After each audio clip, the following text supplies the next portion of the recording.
이 시간 이사야서 9장 말씀 함께 보겠습니다.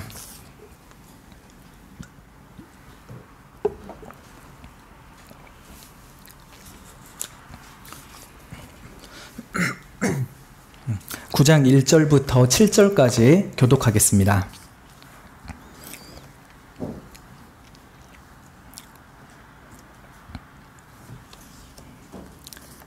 9장 1절부터 7절까지입니다. 마지막 절은 함께 읽겠습니다. 전에 고통하던 자에게는 흑암이 없으리로다. 옛적에는 여호와께서 수블론 땅과 납달리 땅으로 멸시를 당케 하셨더니 후에는 해변길과 요단 저편 이방의 갈릴리를 영화롭게 하셨느니라.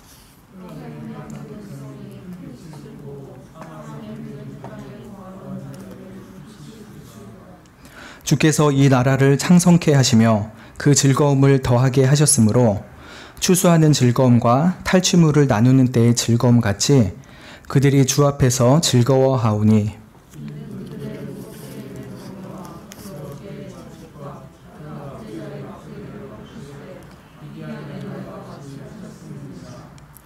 어지러이 싸우는 군인의 갑옷과 피 묻은 복장이 불의 섭같이 살라지리니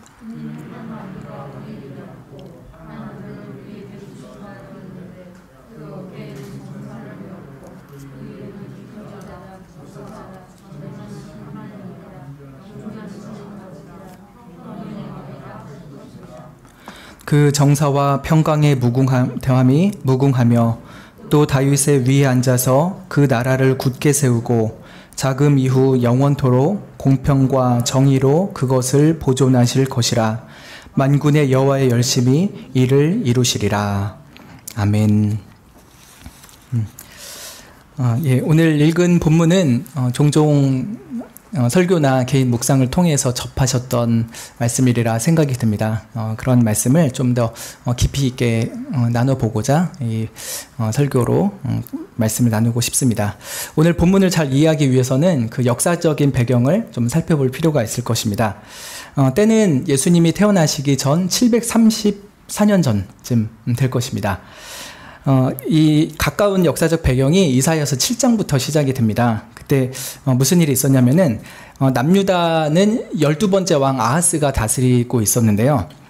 그 아람이랑 북이스라엘이 연합군을 만들어서 이 남유다를 쳐들어온 때였습니다. 왜냐하면 당시에 아수르라는 나라가 이 팔레스타인 지방으로 쭉 점령을 하러 오려고 했기 때문에 아람이랑 북이스라엘이 그 아수르를 막고 싶었기 때문이죠. 그런데 자기들끼리의 힘으로는 좀 부족하니까 남유다 너희도 같이 하자 이렇게 얘기를 한 것입니다. 이게 좀 실정이 잘 와닿지 않을 수도 있는데 우리나라에 비근하게 얘기를 해보면요, 제가 새벽기도 때 말씀드린 것처럼 남유다가 남한이라고 생각을 해봅시다. 그리고 북이스라엘이 북한이라고 생각해봅시다.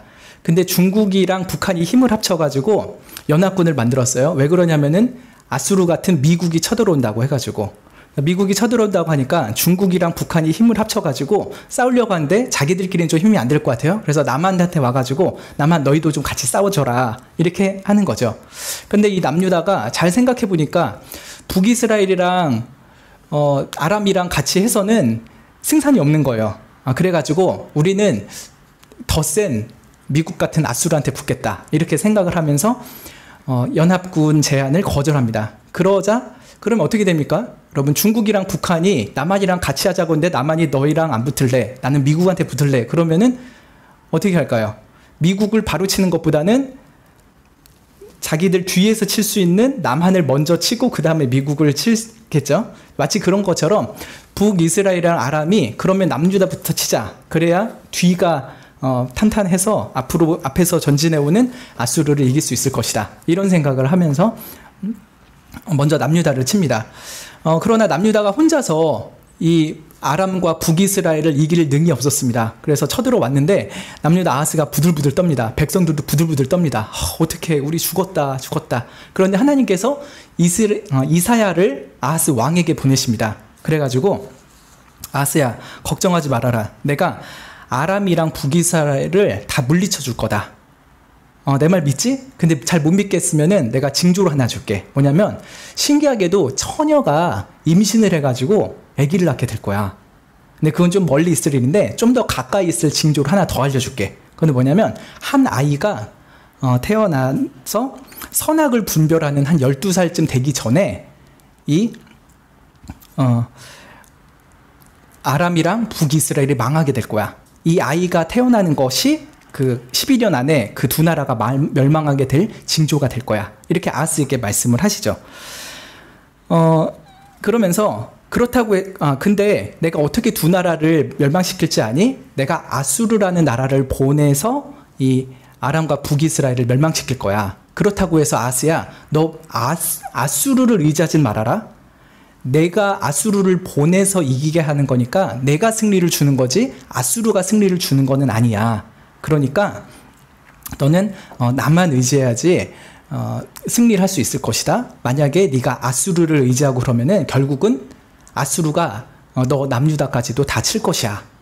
이렇게 해서 하나님께서 앞으로 있을 일에 대해서 좋은 징조를 보여주시기도 하고 경고도 주셨던 것이죠. 마치 다시 좀 우리나라로 얘기하면은 남하나 중국이랑 북한이 쳐들어온다고 해서 미국한테 붙지 말아라. 결국은 미국이 이 두 나라를 치기는 할 건데 미국이 이기게 하는 게 아니라 내가 이기게 하는 거야.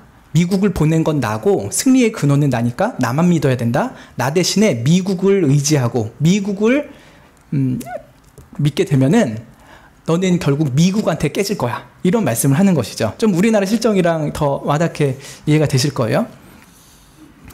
그래서 결국은 하나님께서 하시는 말씀이 8장 13절에 있습니다. 너희는 만군의 여호와 그를 거룩하다 하고 여호와 하나님만을 너희의 두려워하고 놀랄 자를 삼아라. 그가 거룩한 피할 곳이 되실 것이다 라고 하는 것입니다. 그래서 지금 두 나라가 이미 쳐들어온 상태예요. 전쟁이 시작된 거죠. 그래서 부들부들 떨고 있는 아하스에게 너 절대 지지 않을 테니까 나만 믿어.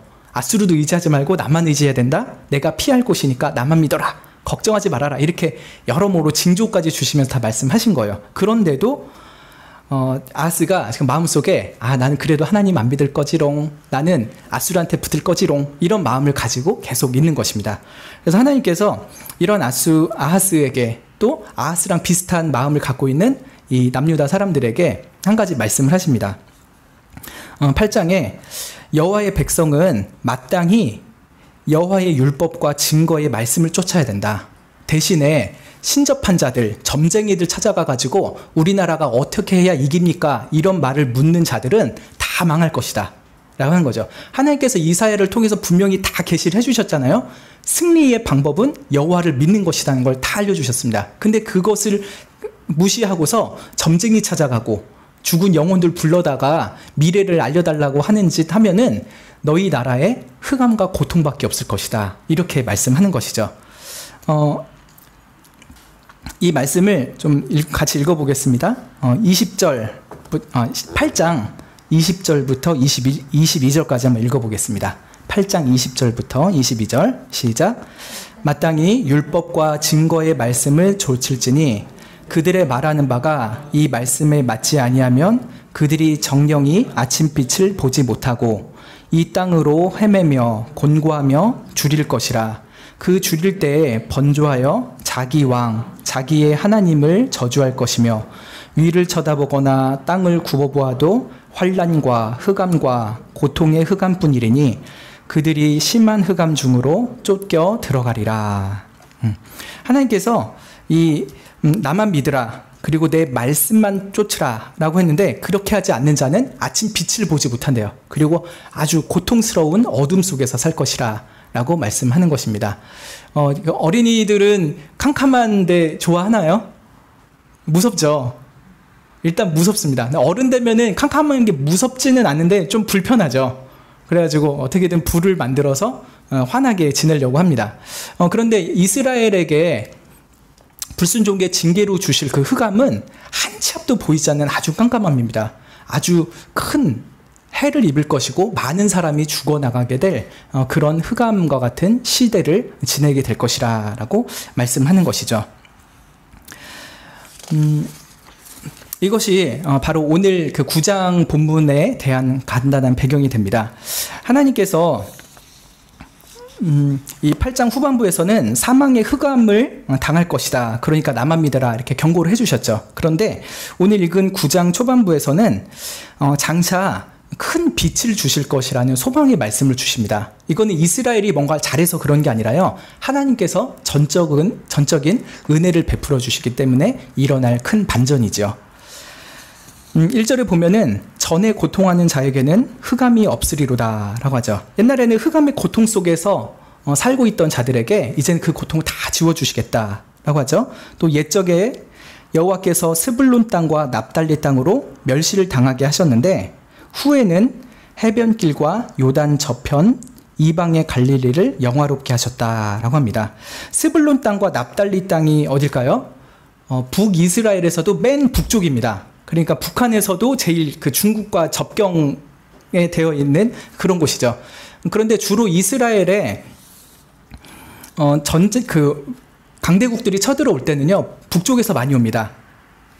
아수르도 북쪽에서 오고 바벨론도 북쪽에서 쳐들어오거든요. 그러니까 지금으로 치면 뭐 중국 쪽에서 먼저 쳐들어오고 저 러시아 쪽에서 먼저 쳐들어오는 것과 같은 거예요. 그러니까 그 북한의 북쪽에 사는 사람들은 굉장히 먼저 고통을 당하고 전쟁이 끝나고 이제 그 적군들이 철수할 때까지 가장 길게 고통을 당하겠죠.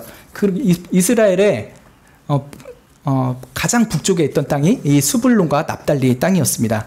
그런데 하나님께서 그 스불론 땅과 납달리 땅이 멸시를 당하게 했었지만, 즉 적군들에 의해서 큰 해를 당하게 할 것이지만 나중에는 그런 멸시를 거두시고 영화롭게 해주신다라고 말씀합니다.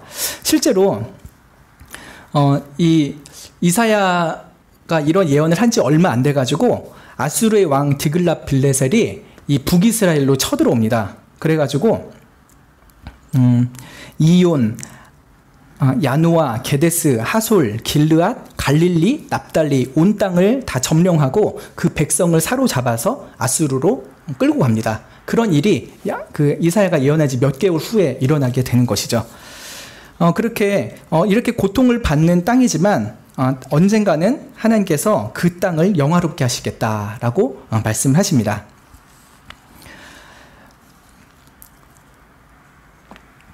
근데 그러한 영화가 어떻게 이루어질 것인가 했을 때 2절에서 말씀하신데요. 여호와의 심판으로 인해서 흑암의 고통 속에 살던 백성들이 하나의 큰 빛을 보리라고 말씀하십니다. 그리고 그 빛이 사망의 그늘진 땅에서 살던 사람들에게 빛일 것이라 라고 말씀하죠. 하나님께서 한 빛을 약속해 주십니다. 그래서 어둠 속에 있던 자들에게 그 빛을 보여주시겠다 약속을 하시죠. 그리고 3절에 주께서 이 나라를 창성케, 즉 번성케 하시고 그 즐거움으로 즐겁게 하셨으므로 추수하는 즐거움, 또 전쟁에서 이기고서는 그 탈취물을 거두는 그런 즐거움처럼 하나님 앞에서 즐거워하게 하겠다라고 말씀합니다. 여러분, 전쟁 나면은 적군들이 와가지고 곡식들 다 뺏어가죠. 군량미로 쓰려고. 그리고 또 여러 가지들을 다 빼앗아 갑니다. 여러 가지 물품들을. 근데 그런 일을 당했을 북이스라엘은 그 수확 기껏 농사졌던 거 다 뺏기고 애써 모아놨던 재산들 다 뺏기니까 그 허탈감과 삶의 두려움이 얼마나 컸을까요? 근데 하나님께서 장차 큰 빛이 올 것이고 너희들이 잃었던 그런 추수의 즐거움, 또 오히려 적군을 이기는 즐거움을 다시 갖게 해주겠다라고 말씀을 하시는 것이죠. 근데 이러한 즐거움이 일어나게 될 세 가지 이유를 말씀하십니다. 그게 4절, 5절, 6, 7절 이렇게 나누어집니다. 우리나라 성경에는 왜냐하면이라는 말이 다 빠져 있어요. 근데 4절의 시작에도 왜냐하면이 있어요. 5절에도 왜냐하면이 있습니다. 그리고 6절과 7절은 하나로 묶으면 되는데 6절 시작에도 왜냐하면이 있습니다. 그래서 3절에 있을 큰 즐거움, 이스라엘 백성들이 다시 큰 빛 가운데 얻을 즐거움의 이유가 무엇인가를 세 가지로 말씀을 하게 되는 것이죠. 첫 번째는 4절에 있는데요. 메시아가 그들의 모든 멍에와 채찍과 막대기 속에서 구원해 주실 것이기 때문이라고 합니다. 이는 장차 오늘 큰 빛이 그들의 무겁게 맨 멍에를 꺾어주고 그들의 어깨를 후려치던 채찍을 다 꺾어준다는 거예요. 또 앞자자의 막대기도 꺾을 것이다 라고 말씀합니다. 그날의 승리가 얼마나 클지 옛날에 있었던 한 사건을 회상시켜 줍니다. 뭐냐면 옛날에 미디안이라는 나라가 사사시대 때 이스라엘을 쳐들어왔었죠. 그때 기드온과 300용사가 고작 300명 정도밖에 안 되는 사람이 미디안의 대군을 물리치는 일이 있었습니다. 횃불 속에다가 빈 항아리 속에다가 횃불을 넣어갔죠. 그래서 그 적군들에게 밤에 기습을 해가지고 그 항아리를 딱 깨뜨립니다. 불을 들고서 나팔 소리를 크게 붑니다.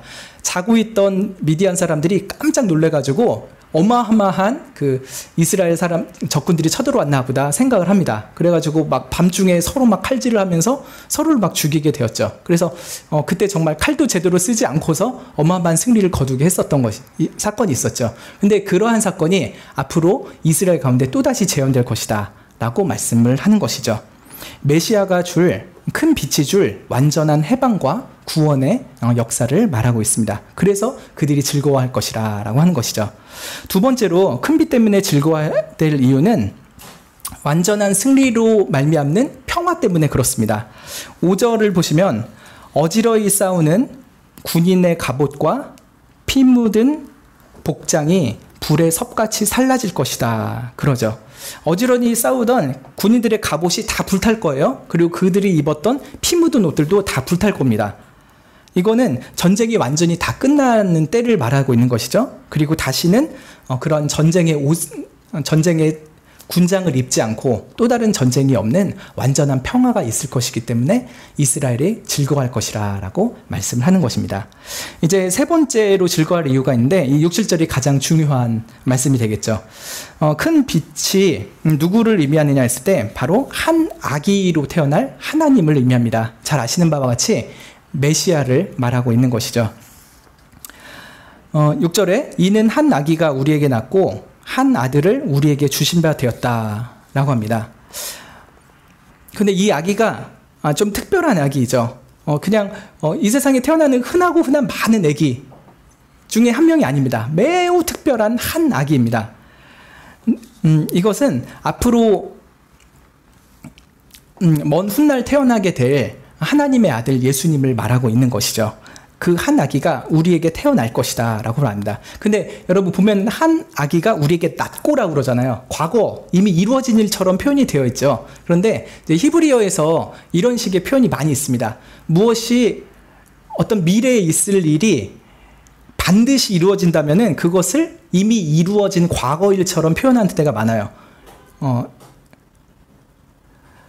예를 들어서 요새 제가 머리가 많이 빠져서 고민인데 김영승의 머리가 엄청나게 많이 새로 났다 이렇게 말하면요 앞으로 머리가 많이 날 것이 너무나도 확실하기 때문에 이미 났다라고 표현하는 것과 그런 비슷한 겁니다. 제가 무슨 약품을 뿌렸는데 이 약품을 뿌리면 머리가 반드시 났다 이렇게 하는 것은 앞으로 일어날 일이지만 반드시 이루어질 것이기 때문에 이미 이루어진 과거일처럼 표현하는 것이에요. 그래서 한 아기가 우리에게 났다라고 했을 때 그 이사야 당시에 있었던 한 아기 얘기하는 게 아니라요 앞으로 반드시 태어날 한 아기를 말하고 있는 것이죠.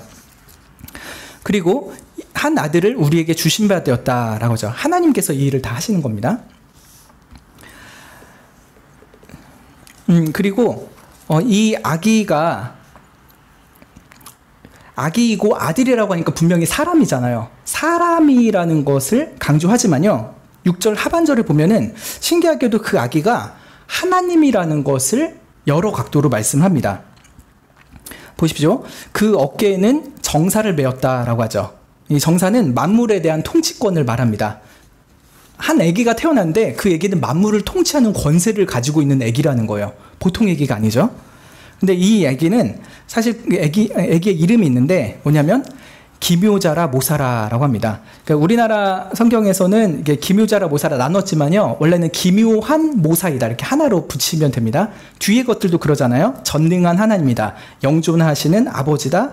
평강의 왕이다 하는 것처럼요.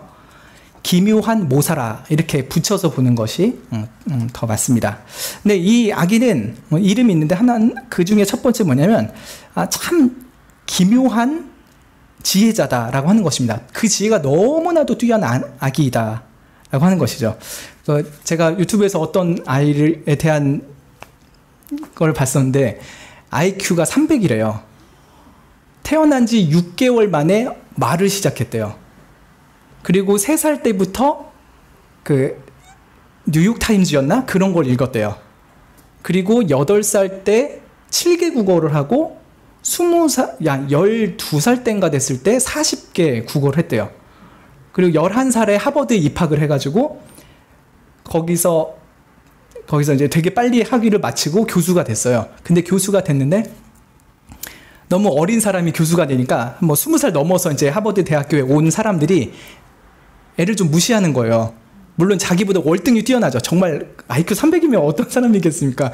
근데 이게 사람들이 무시를 하고 그래가지고 이 사람이 너무 이렇게 마음이 상하고 그래가지고 결국에는 뭐 이렇게 되게 그냥 변변치 않은 일을 하다가 인생을 마감했다고 해요. 근데 그런 아기 태어났을 때 부모가 얼마나 놀랬겠어요. 우리 아들 정말 천재 아니야? 이랬겠죠. 근데 그 아기는 결국은 그 인생의 말로가 참 좋지 않았습니다. 근데 하나님께서 주실 한 아기, 그 아기는 기묘한 모사인데 그 지혜가 영원히 끝이 없는 거예요. 그래가지고 그가 이 세상을 만들기도 하고 이 세상을 창조하기도 하고 이 세상을 구원하기도 하는 그런 완전한 지혜자로 올 것이라는 것을 이렇게 말씀합니다. 또 이 아기는 전능한 하나님이라고 합니다.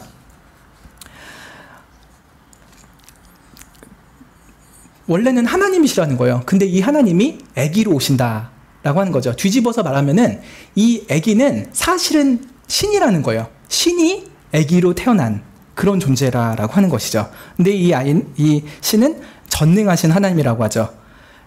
그가 원하는 모든 것들을 그의 가장 최상의 지혜와 방식대로 이루고 성취해내는 그런 전능한 하나님이 이 아기로 태어났다라고 말합니다.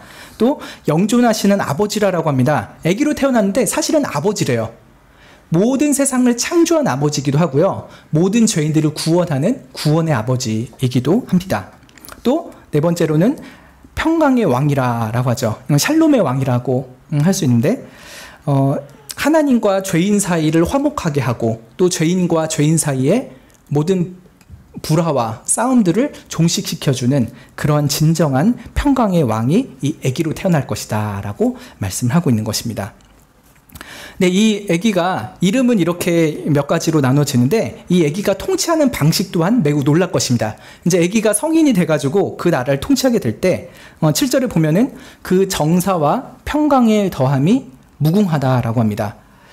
그의 통치 그리고 그가 다스리는 평화가 영원 무궁할 거라는 거예요. 온 우주에 미치고 영원히 계속될 것이다 라고 말하고 있는 것이죠. 시간적으로도 무한하고 공간적으로 무한한 그런 완전한 통치와 평강을 주는 그러한 왕으로서 살 것이다 라고 말합니다. 또 두 번째로는 다윗의 위에 앉아서 그 나라를 굳게 세울 것이라 라고 합니다. 다윗의 위에 앉는다는 것은 다윗의 언약대로 다윗의 왕가에서 태어날 것이라 라고 하는 것이죠. 그리고 그 다윗의 왕좌에 앉아서 온 자신의 나라를 굳게 세울 것이라 라고 말합니다. 자신에게 도전하는 여러 악한 세력들을 모두 물리치고 하나님의 나라를 굳게 세울 존재가 바로 이 아기로 태어날 것이라 라고 하죠. 또 세 번째로는 이 메시아의 통치의 특징은 자금 이후 영원토록 공평과 정의로 그것을 보존하는 것이라 했습니다. 하나님의 나라가 영원한 공평의 나라이고 영원한 정의의 나라가 될 것이라는 것을 이렇게 알려주는 것이죠. 그리고 이러한 한 아기가 태어나서 그 다윗의 나라가 예표하던 하나님 나라를 이룰 것을 보증해 주시는 말씀합니다. 7절 끝에요. 만군의 여호와의 열정으로 만군의 여호와 열심히 이를 이루리라 라고 말씀하죠. 여러분 주변에서 내가 이거 해줄게, 내가 이거 좋은 것 해줄게 이렇게 약속은 하지만 결국은 안 지키는 일을 여러 번 겪어보셨죠. 어렸을 때는 부모님으로부터 그런 일을 겪으셨을 거예요. 은수가 벌떡 일어나서 저를 손가락질 하는데 네. 아무리 잘해주려고 가장 좋은 걸 주려고 해도 능력이 부족하거나 또 마음이 바뀌면은 해주지 못하잖아요. 또 친구들한테도 여러분 그런 일을 당하셨을 수도 있고, 또 직장에서 또 주변 사람들로부터 그런 일을 당한 일이 있을 것입니다. 그러나 하나님께서는요, 아주 좋은 약속, 최고의 약속을 주셨잖아요. 너희 어둠 속에 거하는 자들에게 큰 빛을 주겠다. 그리고 한 아기가 태어날 건데 그는 바로 하나님이다. 내가 나의 아들 예수를 너희에게 인간으로 보낼 것이다. 이런 약속을 주시는데 그것을 반드시 이루어 줄 것이라 라고 말씀합니다. 만군의 여호와의 열심으로 이것을 이루겠다 라고 약속을 하시니 그것은 반드시 이루어지고야 말 것입니다. 그래서 앞으로 일어날 일인데도 한 아이가 낳다, 우리에게 주셨다, 이런 식으로 표현을 할 정도로 하나님은 반드시 그 일을 이루실 겁니다. 그런데 여러분, 왜 하나님께서 굳이 인간으로 태어나셔야 했을까요? 왜 하나님께서 그냥 하나님인 채로 우리에게 나타나셔서 우리에게 구원해 주실 수도 있을 텐데 그러지 아니하시고 아기로서, 한 아들로서 이 땅 가운데 태어나셨을까요? 왜 하나님이 자신이 그대로 나타나지 않으시고 인간이 되어서 우리에게 나타나신다고 하는 것일까요? 오늘 설교에서 이것이 가장 핵심이 될 것입니다. 왜 전능하신 하나님이 한 아기로 나셨는가? 라고 하는 것이죠.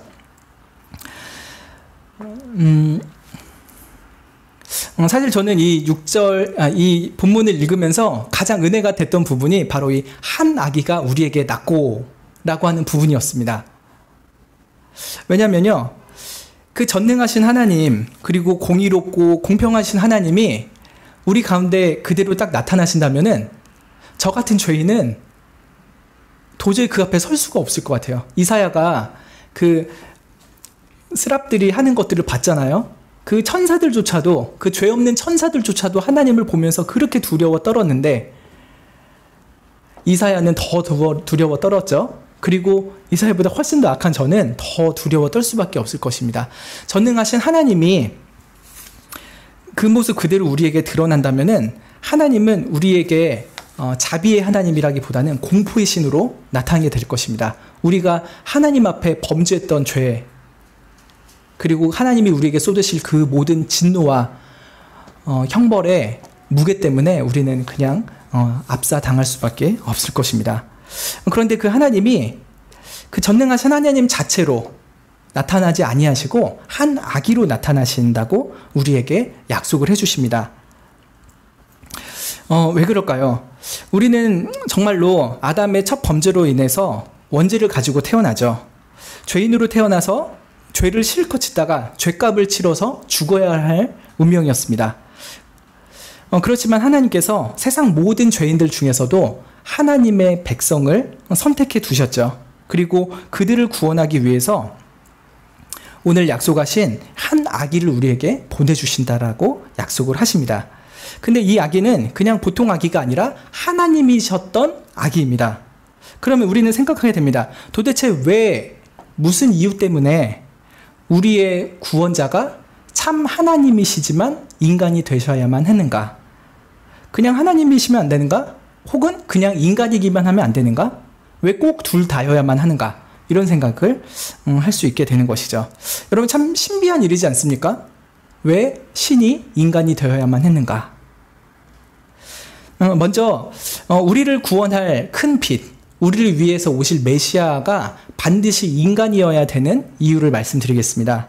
한 가지는 인간이 죄를 지었기 때문에 인간의 죄를 대신 해결해 주기 위해서는 인간이어야만 하기 때문에 그렇습니다. 범죄한 인간을 대신하려면은 우리와 똑같은 인성을 가져야 되는 것이죠. 소가 우리를 대신해서 죽는다고 우리의 죄를 용서해 줄 수 있을까요? 그럴 수 없습니다. 소는 우리 인간이 아니니까. 우리 인간이 죄를 지었다면 우리 인간이 죽어야만 죄값을 제대로 치렀다라고 할 수 있을 것입니다. 그래서 하나님이 신이기만 해서 우리를 대신해서 죄값을 치를 수가 없는 것입니다. 여러분, 성부 하나님, 성령 하나님이 우리를 대신해서 죄값을 치르셨습니까? 성부와 성령 하나님은 신성만을 가지고 계시죠. 인성을 가지고 계시지 않습니다. 성부가 우리를 대신해서 죽지 않으시고 성령 하나님도 우리를 대신해서 죽지 않으십니다. 그러나 예수님, 성자 예수님은 우리 같은 인성을 가지고 우리 같은 인간을 대신해서 죽으셨던 하나님이신 것이죠. 그런데 그래서 우리를 구원할 메시아는 반드시 사람이어야 했습니다. 사람을 대신해서 죽어야 하기 때문에 사람이어야만 했죠. 그래서 하나님이 한 아기로 이 땅 가운데 온 것입니다. 그리고 두 번째로 사람이어야 된 이유는 반드시 죽을 수 있어야 하기 때문입니다. 죄의 삭은 사망이죠. 그래서 우리의 죄값을 치른다고 하면 반드시 죽어줘야만 합니다. 그런데 성부 하나님이 죽을 수 있습니까? 성령 하나님이 죽을 수 있습니까? 예수님조차도 인간의 몸을 입기 전에는 생명 자체이신 분이기 때문에 죽을 수 없습니다. 그러나 예수님께서 인간과 같이 되심으로 말미암아 우리를 대신하여 죽임을 당할 수가 있게 되신 것이죠. 그래서 피 흘림으로만 말미암아 사함이 있기 때문에 피를 흘리기 위해서 예수님이 피와 살을 가진 인간의 모습으로 태어나신 것입니다. 그런데 이 메시아가 사람이기만 하면 안 됩니다. 사람 중에서도 완전히 의로운 인간이어야만 합니다. 아무 인간이 죽는다고 해서 내 죄를 대신 사해줄 수 있을까요? 그러지 않을 것입니다. 그는 그의 죄 때문에 죽을 뿐이지 그의 죽음 때문에 나를 대신 살릴 그런 공로를 가지고 있지는 못할 것입니다. 그런데 메시아는 그냥 사람이 아니라 완전히 의로운 사람으로 이 땅 가운데 태어났습니다. 우리는 아담의 원죄를 가진 자로 태어났지만요. 앞으로 오실 한 아기는 성령으로 말미암아 매우 독특한 임신 과정을 겪게 될 것입니다. 남녀가 사랑을 나누는 그 보통 평범한 생육이 아니라 성령께서 남자를 경험하지 않은 처녀가 아기를 갖게 하는 아주 신비한 방식으로 낳게 하신 것이 바로 우리 예수님이시죠. 그래서 성령이 동정녀 마리아에게 역사하여서 원죄 없이 예수님이 아주 원죄 없는 완전히 무결하신 분으로서 이 땅 가운데 태어날 수 있었습니다. 그리고 예수님은 자라시면서 율법의 모든 요구를 완전히 다 순종하셨습니다. 그래서 인간일 뿐만 아니라 완전히 의로우신 인간, 태어날 때부터 의롭고 영원히 사시는 동안에 완전히 하나님의 율법을 지킨 유일한 인간으로서 이 땅 가운데 사셨던 것이죠. 예수님께서 이렇게 인간으로 태어나셔서 우리를 대신 죽으신 것은 의인으로서 불의한 우리들을 대신해서 죽으셨던 것입니다.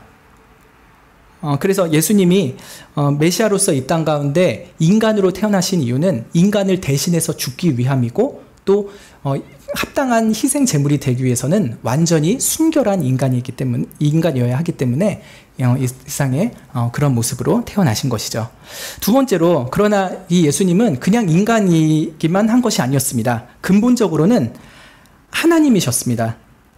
왜 하나님이어야만 했는가? 그냥 인간만이 아니라 왜 하나님인 분이 우리를 대신해서 죽어야 했는가? 라고 했을 때 한 가지 이유는 우리의 죄값이 영원한 사망인데 그 영원한 사망의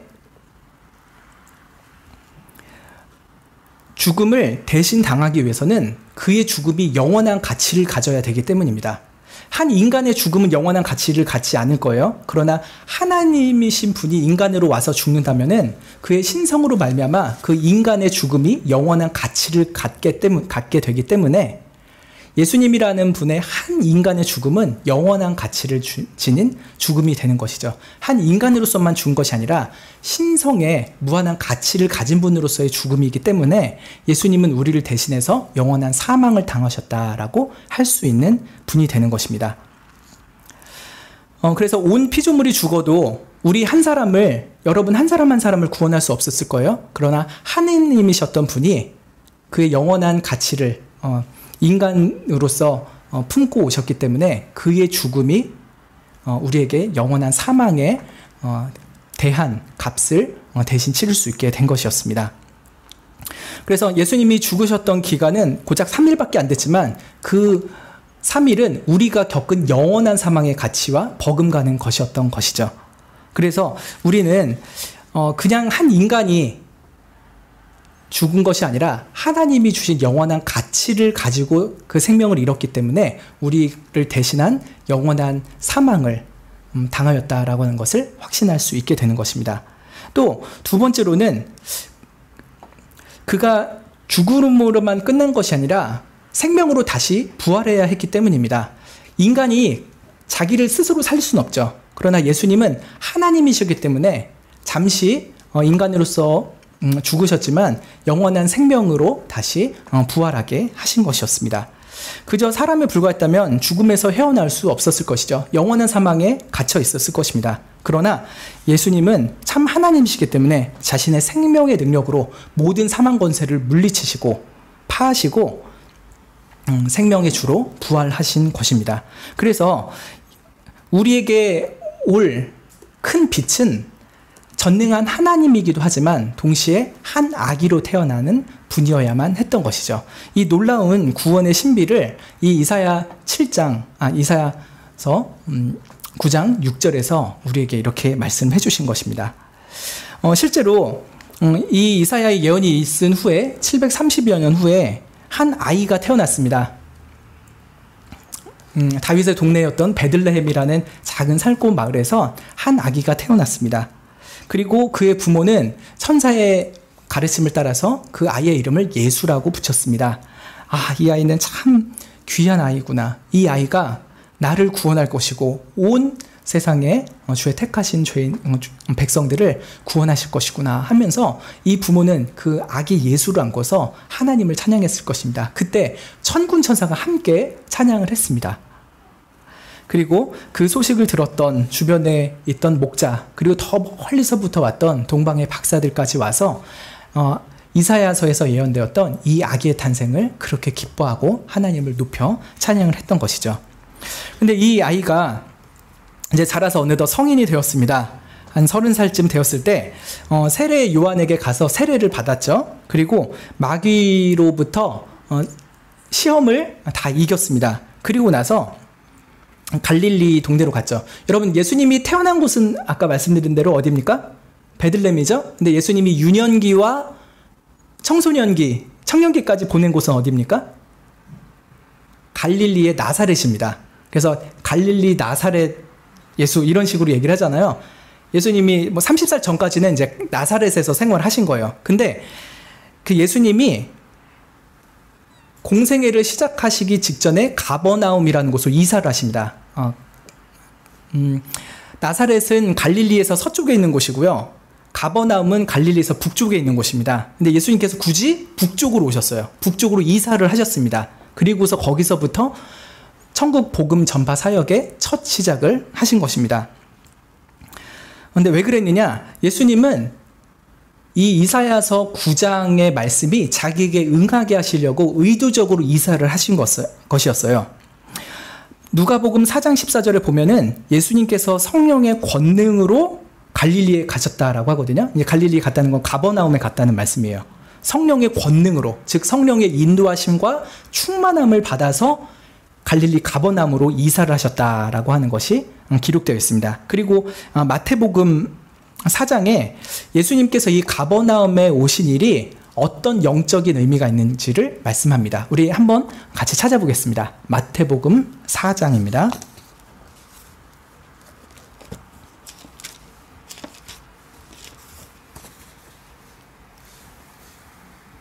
마태복음 4장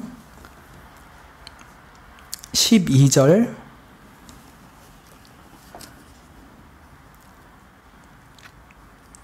12절, 13절 제가 읽어보겠습니다.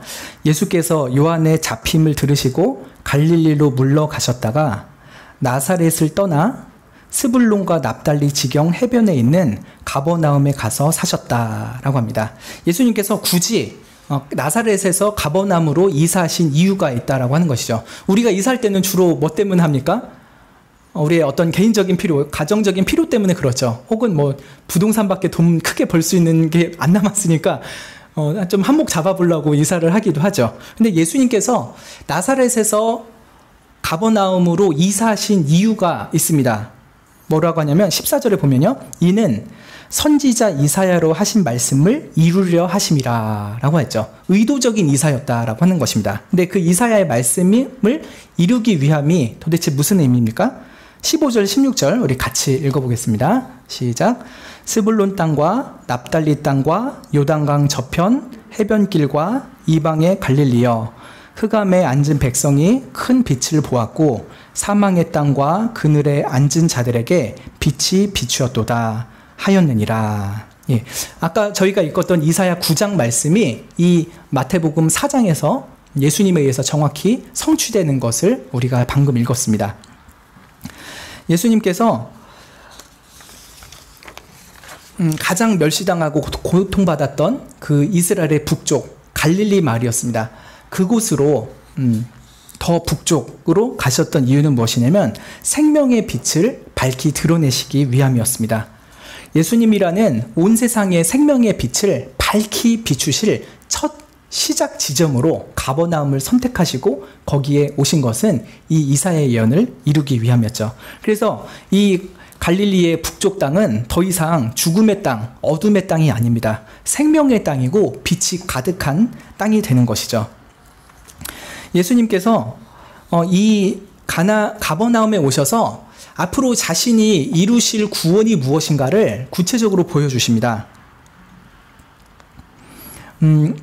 아까 이사야 9장 4절에 그들이 무겁게 맨 멍에 어깨에 채찍 압제자의 막대기를 꺾으신다라고 했었잖아요. 근데 그것이 가깝게는 아수르나 바벨론에게 핍박당하고 또 포로되었던 이스라엘을 돌이키신다라고 하는 말씀이 됩니다. 어떤 정치적인 해방을 말하는 것이죠. 그렇지만 궁극적으로는 예수 그리스도께서 이루실 사단과 죄와 사망으로부터의 구원을 말씀하고 있는 것이었습니다. 예수님께서 이루실 구원은 우리를 사단으로부터 구원하시는 것, 또 죄로부터 구원하시는 것, 또 사망으로부터 구원하는 것입니다. 근데 그런 일들을 이 가버나움에서 이미 다 보여주신 것이에요.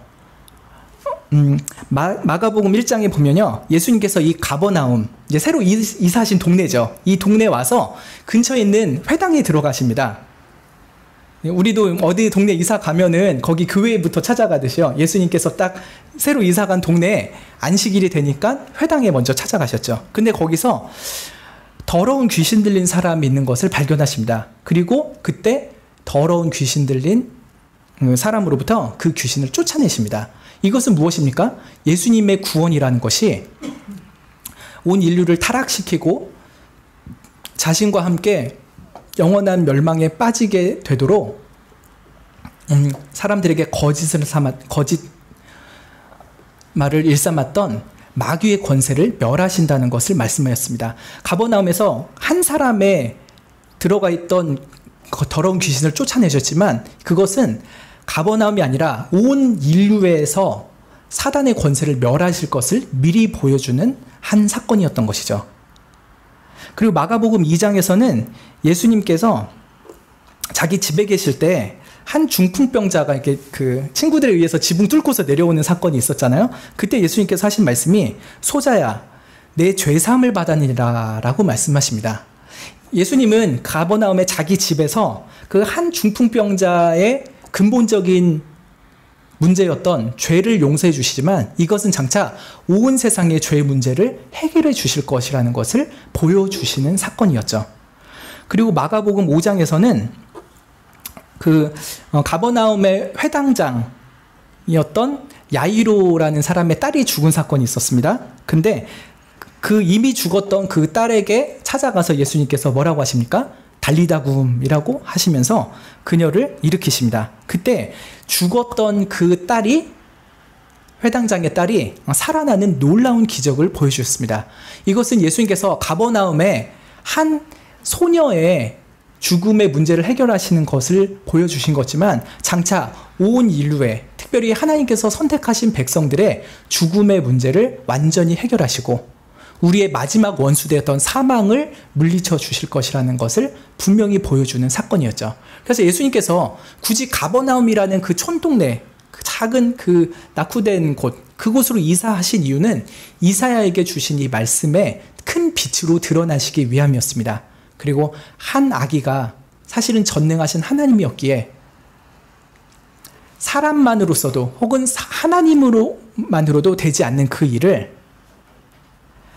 참 하나님이시자 참 인간으로 태어나신 예수님이 우리를 구원하시는 그 역사가 있을 것을 이렇게 실현하시는 것이었던 것이죠. 그래서 예수님이 그 이사야서 9장 7절에 말씀하셨던 그 다윗의 나라, 즉 앞으로 올 영원한 그리스도의 나라, 완전한 의와 평강과 희락의 나라가 이렇게 참 하나님이시지만 인간으로 오실 예수님에 의해서 이루어진다는 것을 우리는 성경 속에서 분명히 확인을 하게 되었습니다. 여러분, 이 전능하신 하나님이 한 아기로 우리 가운데 태어나지 않았다면은 우리는 하나님이라는 존재가 너무나도 부담스럽고 너무나도 공포스러운 존재였을 것입니다.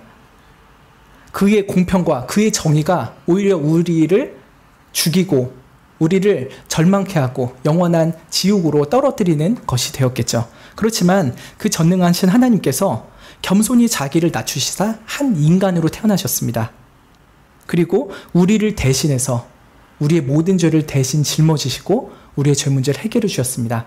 그리고 사단의 권세를 물리치시고 우리의 죄 문제를 다 해결하시고 급기야 마지막 원수되었던 사망까지도 다 물리쳐 주시는 그 일을 2000년 전에 가버나움이라는 곳에서 다 보여주셨던 것이죠. 여러분, 2000년 전에 가버나움 땅으로 이사했던 그 한 청년, 사실은 하나님이지만 한 아기로 태어났던 그 청년 예수로 말미암아 우리가 영원토록 헤어나올 수 없었던 그 사단의 굴레로부터 또 죄의 속박으로부터 사망의 멍에로부터 완전히 자유케 되는 은혜를 입었습니다. 이 모든 것을 이루신 것은 바로 만군의 여호와의 은혜로운 열심입니다. 매우 은혜로운 열심입니다. 그 하나님이 그 자비와 은혜로서 모든 열심을 다해서 이사야가 예언한 지 700년 후쯤에 예수님이 정말로 태어나게 하셨고 그 예수님이 우리를 위해 태어나시고 죽으시고 다시 살아나심으로 말미암아 우리가 참된 구원의 복을 누리고 살고 있습니다. 여러분, 이사야에게 주셨던 이 예언이 우리 가운데 이미 이루어졌음을 인하여서 하나님을 영원토록 찬양하고 그 예수님만을 우리의 인생의 유일한 빛으로 붙잡고 사는 복을 누리게 되면 좋겠습니다. 기도하고 마치겠습니다.